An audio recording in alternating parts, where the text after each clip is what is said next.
So the Game Awards has now come and gone, and in typical Jeff Keighley fashion, it was a very long showcase. I believe it was around 3 hours or something like that, and there was a ton of ads, as you might expect. You can take all that as you will. It's expected by this point. But I thought that this year was actually, for the most part, very well done, or at least in terms of its game announcements, especially for those first couple of hours. So in this video, what I want to do here is I want to go over the biggest and best announcements that were made here. As I've said time and time again, despite what Jeff Keighley says publicly on stage, this showcase has really become more of a winter E3 with ad support funding him than an actual Game Awards event. And like I said, there were some major announcements here, especially with one publisher specifically being Xbox. The rumors were absolutely true. And I feel like in some ways, they stole this show with some really, really cool announcements. But they also left some questions up in the air. That's kind of dominating the online discussion right now, and we're going to go over that because I think there's a very logical answer here, despite some people maybe willingly buying into the confusion. I mean, it is what it is, but I'll go over some of the reasons as to what's probably going on here. Let's just go and get right into the game announcements, though, starting off with new IPs, because it's always nice to highlight new IP, and it appears there's more than just a few interesting new IP on the way, including one from some ex-BioWare veterans. Some of their veterans did reveal a new sci-fi RPG called Exodus, and the visuals for this game are stunning. I was very impressed by the character models, and even the idea behind this game is quite interesting. Apparently, you play as a traveler that explores the universe, and there's also some interstellar elements involved. If you've watched that movie and how time works on each planet, it sounds like they're trying to carry that over into the Exodus story.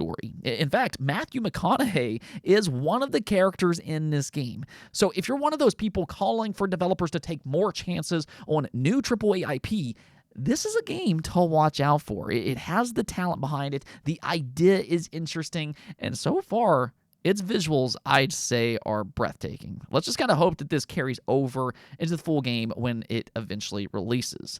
Now, the Ori developer, Moon Studios, also announced their new game here, No Rest for the Wicked, and just as they previously teased, this is a drastically different game with a completely different tone to it. It's more of an action RPG with an isometric view. I guess you can kind of say it's similar to Diablo to a degree, and it has this medieval fantasy theme. I mean, really the only thing that it carries over from the Ori games is that it once again has a very attractive art style. What they showcased here, though, I thought looked really good, and part of that is just because I understand this studio's pedigree. I think by this point, it's widely believed that the Ori series are among the all-time great Metroidvania games, and I'm really excited to see what they can do with a completely different genre.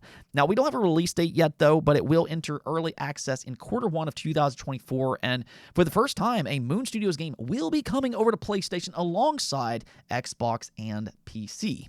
Hello Games, another highly praised independent studio, also announced their game here being Light No Fire. It does seem to follow the vision of No Man's Sky in the sense that it's another very ambitious game that takes advantage of procedurally generated content.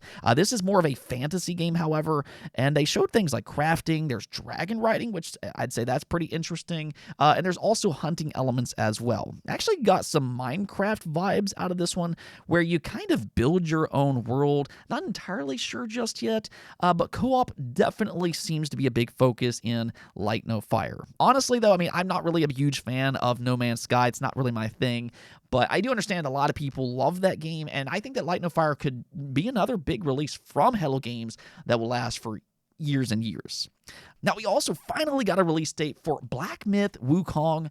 This has probably been one of the most anticipated new IP for years, and we can now finally set our sights on August 20th of 2024, so go ahead and mark your calendars.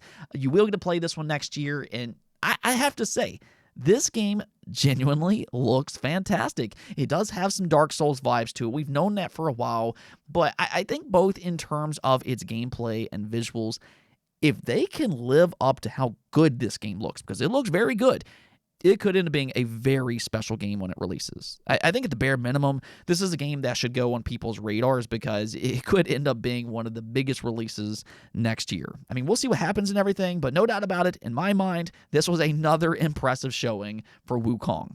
Okay, so this next one here, admittedly, I don't really think a lot of people are going to talk about this one, but Big Walk really grabbed my attention. It's like this weird game coming from the creators of Untitled Goose Game. That's also another weird but very fun game. Seems like they're really going to lean into their weirdness here. But like, I really can't even tell what this game is, but I think that it looks fun. I mean, this game takes these weird-looking creatures, and it seems like you need to solve various puzzles by working together. There might be some platforming here as well, but I honestly like the way this game looks. The only thing is that I was genuinely sad when they announced its 2025 title. This was the one game of the show that I saw that 2025 title pop up on screen. I was like, oh, man, I was really hoping that this one was going to come out next year, but hey, I still think it looks interesting and something to maybe keep an eye on down the road.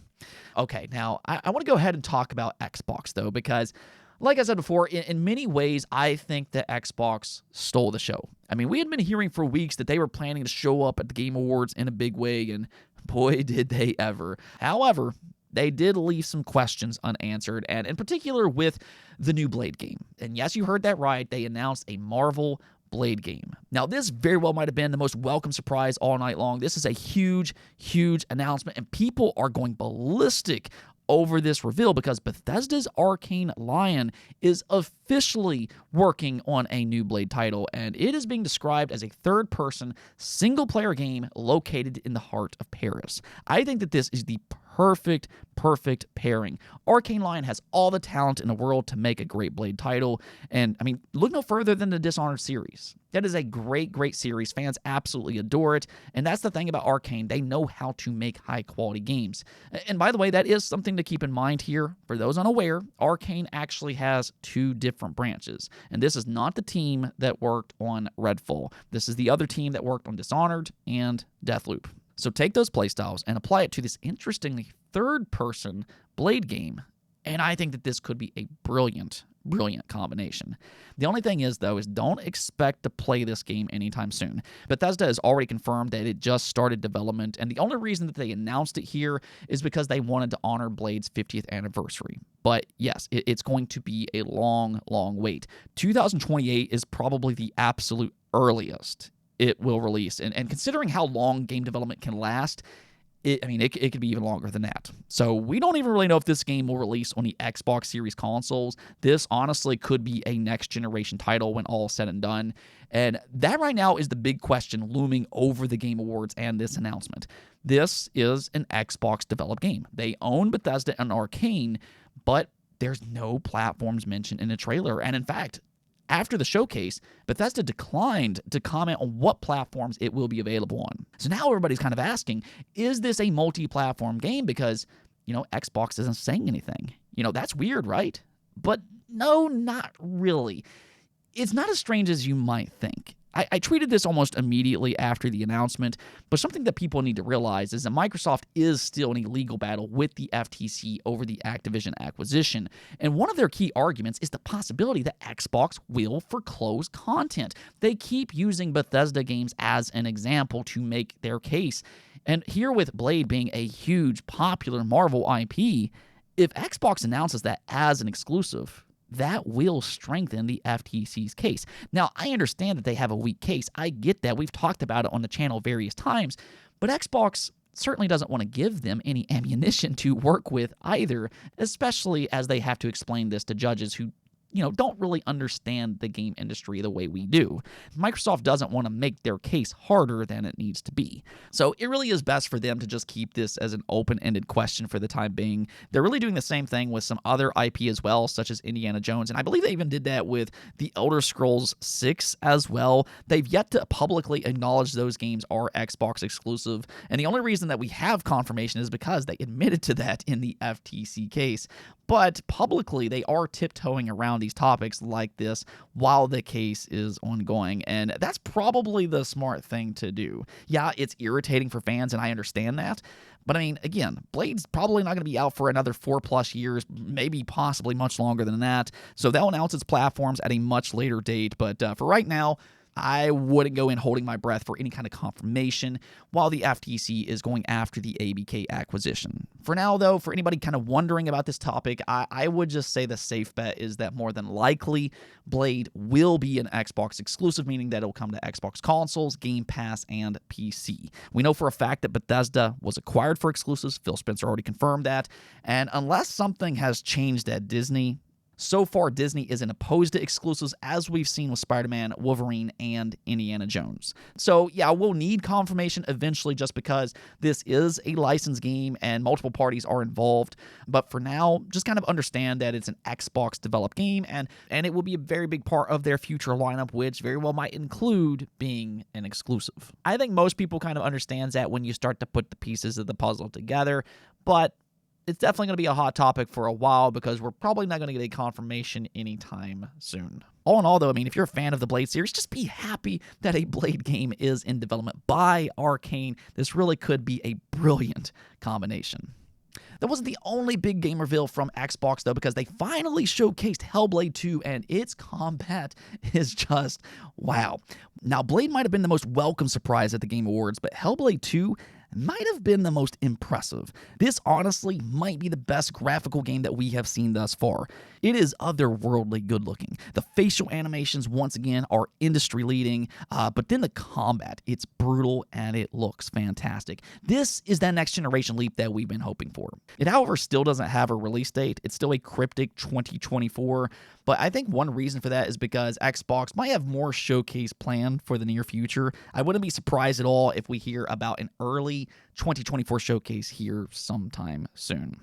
Lastly, they also revealed Hideo Kojima's Xbox project, and I mean, it's about as crazy as you would expect from him. He came out on stage from a door that looks like it came straight out of PT. You know, that's a nice nod to him returning to the horror genre with this new game by the name of OD, and this was a wild reveal. It was as cryptic as you would expect from Kojima, but it is being described as terrifying, immersive, and a new form of media. Apparently, it's a movie, but it's also a game, whatever that means. And the game's description is OD explores the concept of testing your fear threshold and what it means to OD on fear while blurring the boundaries of gaming and film.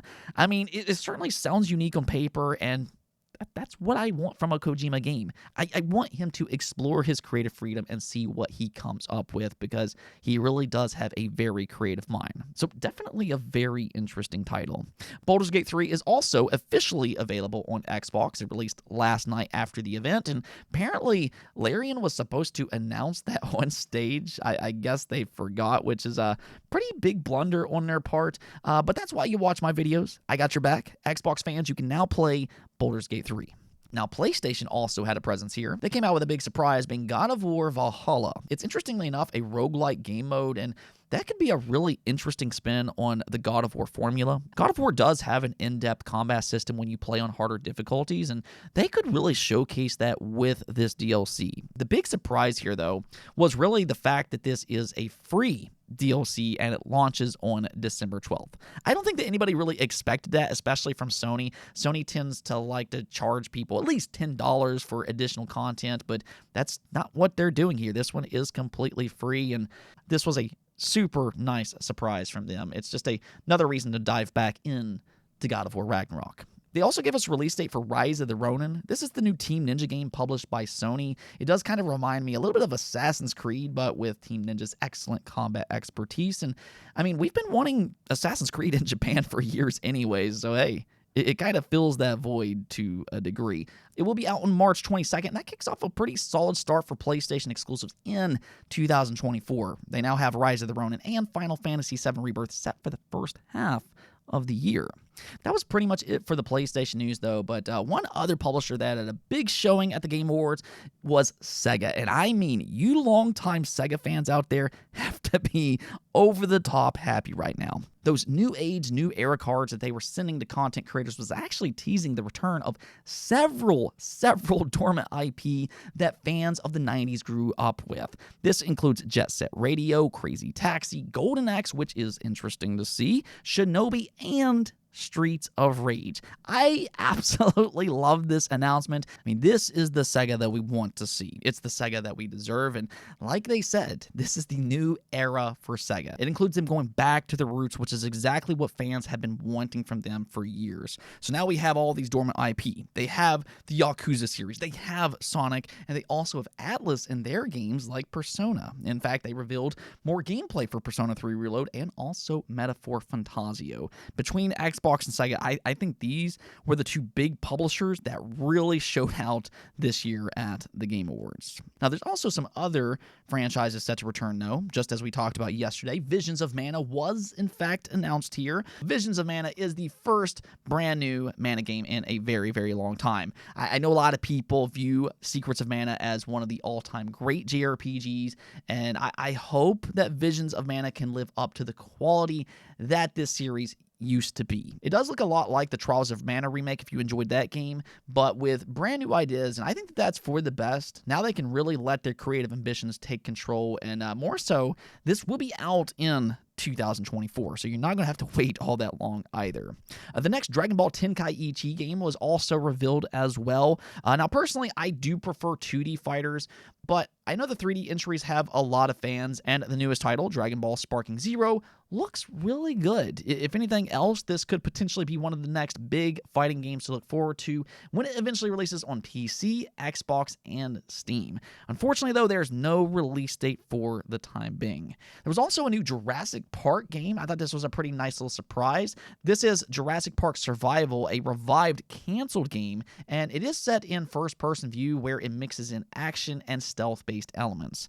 I guess it's located in the same place as the first movie, and it's all about surviving on the island. Now, as a fan that grew up with this series, I really do like this idea. This could potentially be the Jurassic Park game that I've always wanted, so, just so long as the execution is there. I mean, it's hard to say, but I do like the art style and the idea, to say the least. And then the last game they announced, and this is a huge one here, is Monster Hunter Wilds. Now, they didn't really show too much, but they did mention that it is a 2025 game, and more details will be shared over the summer of 2024.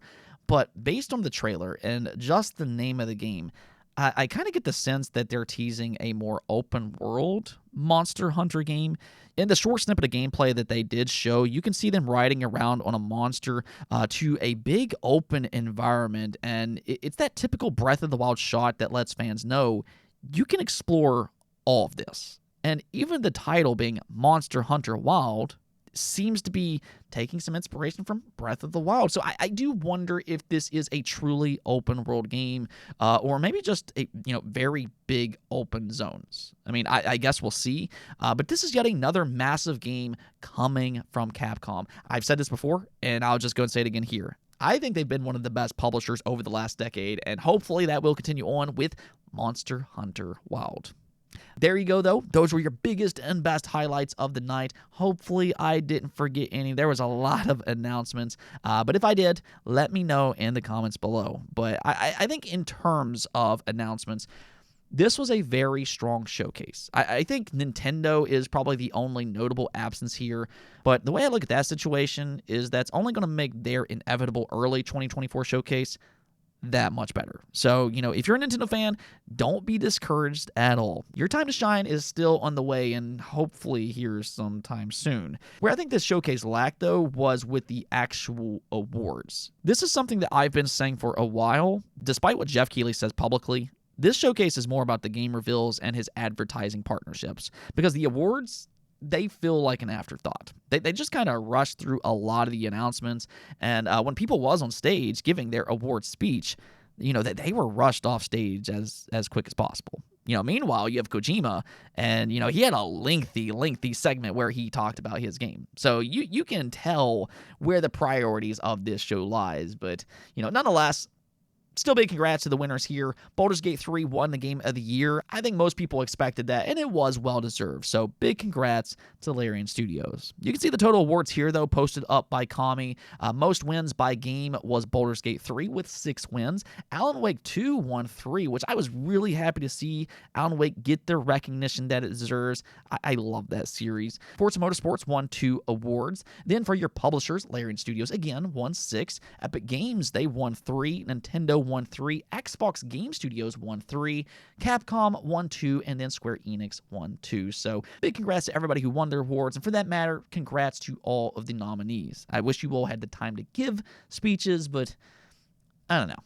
In my opinion, the Game Awards kind of succeeds when it comes to a marketing event, but for an actual award ceremony, it leaves a lot to be desired, and I'll just kind of leave it at that.